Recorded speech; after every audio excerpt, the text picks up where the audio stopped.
Tanpa diduga, Shinchan turut terkorban dalam kemalangan itu.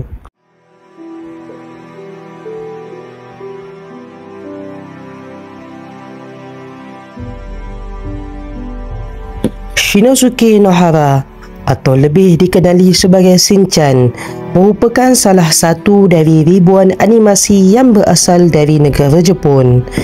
Sebuah animasi santai idea Yoshito Usui yang mempamerkan kehidupan sebuah keluarga Nohara yang menetap di Saitama, Jepun. Shinchan yang berusia 5 tahun merupakan seorang budak yang tidak mengenal erti malu dan penuh dengan sifat ingin tahu dan memiliki sifat gatal seorang dewasa.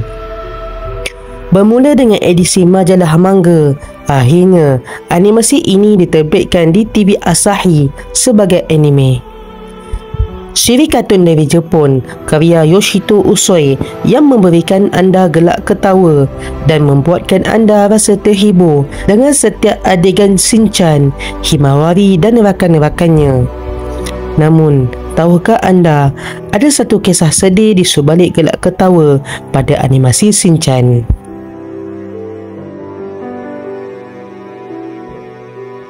Antara kisah yang terkenal di Jepun ialah tentang seorang ibu yang kehilangan 2 anaknya yang meninggal dunia dalam kemalangan. Ibu itu ialah Misai. Misai mempunyai 2 orang anak, seorang bernama Shinchan dan adiknya bernama Himawari. Suatu hari, Shinchan melihat adiknya yang berada di jalan raya. Kemudian, datangnya kenderaan yang hampir melanggar adiknya itu. Melihat kejadian yang berlaku di mana adiknya berada dalam bahaya, Shinchan berusaha untuk menyelamatkan adiknya. Tanpa diduga, Shinchan turut terkorban dalam kemalangan itu. Misai sangat terkejut dengan kehilangan kedua-dua anaknya itu. Selepas itu, Misai mula membayangi satu kisah bahagia yang menggambarkan keceriaan kedua-dua anaknya bersama-sama dengan bermain krayon milik Shinchan dan melukis pada bukunya setiap hari.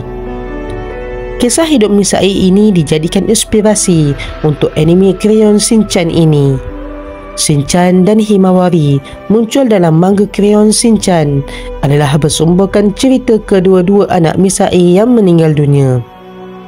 Dengan majalah manga yang diterbitkan, Misai berharap agar hidupnya kembali indah dan perasaannya gembira ingin mengecapi bersama-sama dengan anak-anaknya.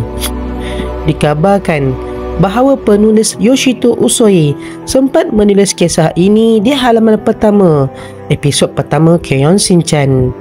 Selain itu, masyarakat Jepun menganggap ini merupakan kisah benar untuk dijadikan pedoman.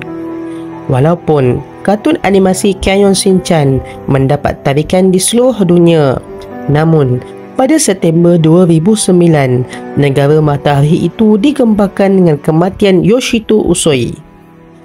Dia dipercayai meninggal dunia akibat terjatuh ketika mendaki di pegunungan Arafune, Jepun. Ramai yang percaya Yoshito Usui mati akibat membunuh diri selepas mengalami tekanan perasaan sebelum itu. Walau bagaimanapun, kematiannya masih menjadi misteri hingga ke hari ini. Namun begitu, kisah Shinchan masih lagi menjadi perdebatan antara peminat dan penonton di Jepun. Ada yang mengandaikan kisah itu hanyalah rekaan semata-mata dan ada juga yang menganggap ia benar-benar berlaku. Melalui rujukan dari dokumentari dari NHK World bersempena ulang tahun krayon Shinchan ke-20, dapat dipastikan bahawa kisah krayon Shinchan adalah hanya bayangan dan imajinasi penulis manga dan anime iaitu Yoshito Usui.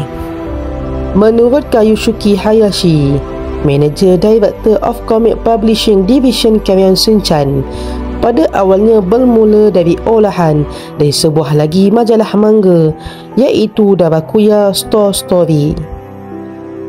Yoshito Usui dan Kayusuke bercadang untuk membawa satu karakter dalam manga tersebut menjadi cerita yang lain dalam satu manga yang lain.